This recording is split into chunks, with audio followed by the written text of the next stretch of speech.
Oh, before you start this. Oh, hold on a second. Here's something funny. I've got old people things to do. Just one moment. Oh. Hi, Grandma. Hi, Tyler. Are you ready to do this? Yes. What Yes. is your name? Margaret? Okay, Margaret. You want my whole name? Give me your whole name. What's Margaret Louise Vick. How old are you? 69. We're going to get to know you a little bit. What kind of music do you like to listen to? I like country. What do you do for a living? I am a professional housekeeper. When did I move to LaPorte? Yeah. It was in 1961. Tell me the story of your mother and father. What happened there? How I know about it is through newspaper clippings.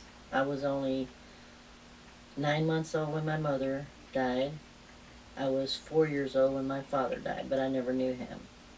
My father killed her, murdered her, for another woman. How did your father die? He died in prison. So if your mom was killed and your father went to prison right after and you were a baby less than 1 year old, where did you go? My grandmother kept me for a while. She was very mean to me. Eventually I ended up like in 2 different foster places, which was mean to me too, and I ended up in an orphanage. The home that I was in they were very mean to children. I wouldn't recommend that for any child because I know what it's like. Well, it sounds like the times were tough, but what was the best part about those times? I had no good childhood. There is no good memories. It was all bad. My childhood was very bad. I had no brothers or sisters, and I had no parents. I never had a good childhood, so I can't really say I had anything good in it. There was nothing. I was a loner. Always been a loner.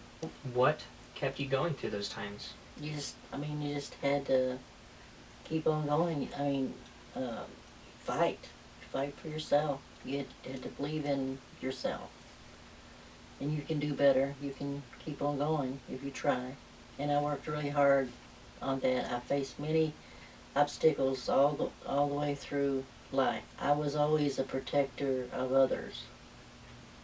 If I seen somebody hurting somebody, I would step in, even though it had nothing to do with me. What keeps you going now? My family. Well, your whole family appreciates the fact that you try to do things for us.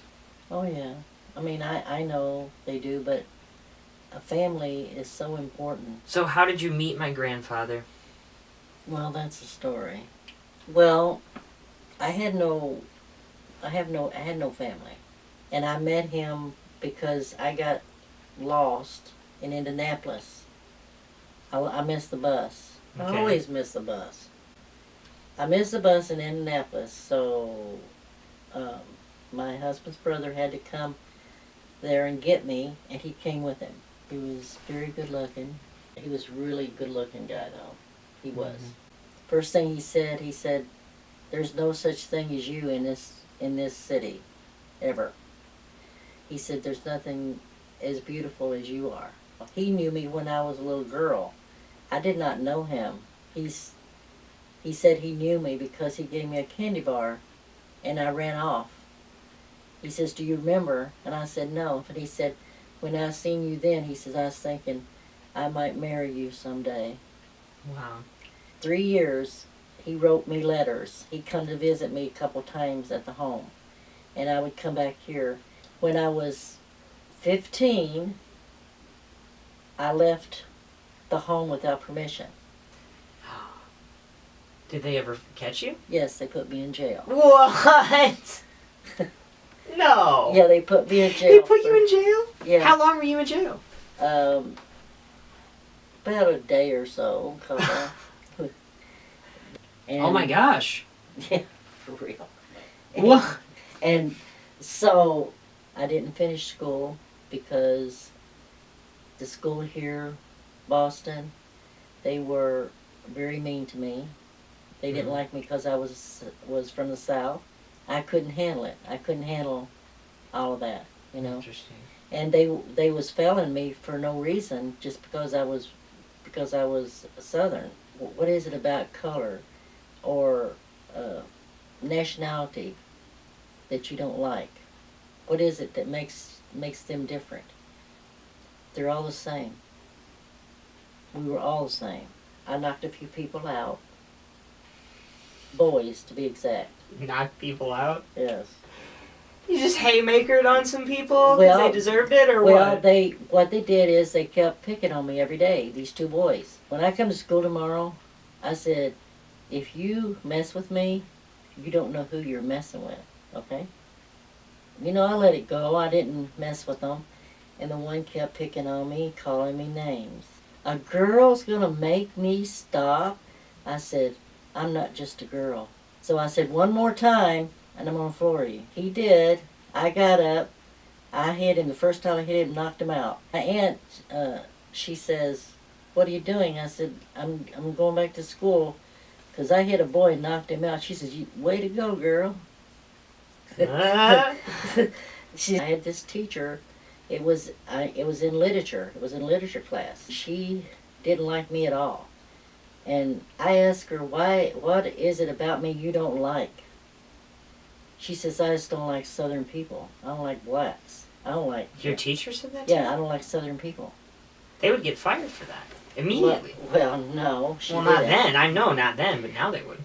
I told her, I said, I'm no different than you and you're no different than me. I said, but you know the saddest thing about you, I said, is that you don't like anything. If you don't like a race of people, then you don't even like yourself. That was a bad thing, but like I said, I couldn't take the type of stuff that they was, believed in. Yeah.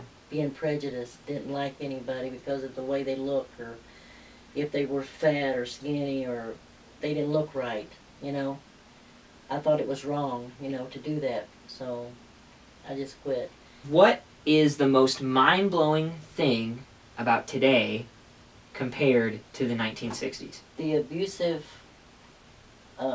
family things, like there's a lot more abuse with families. There's too much fighting, too much arguing. No, families are far apart anymore. They're not close. If you could have any car, what kind of car would you have? Viper. The Dodge Viper, Grandma's dream car.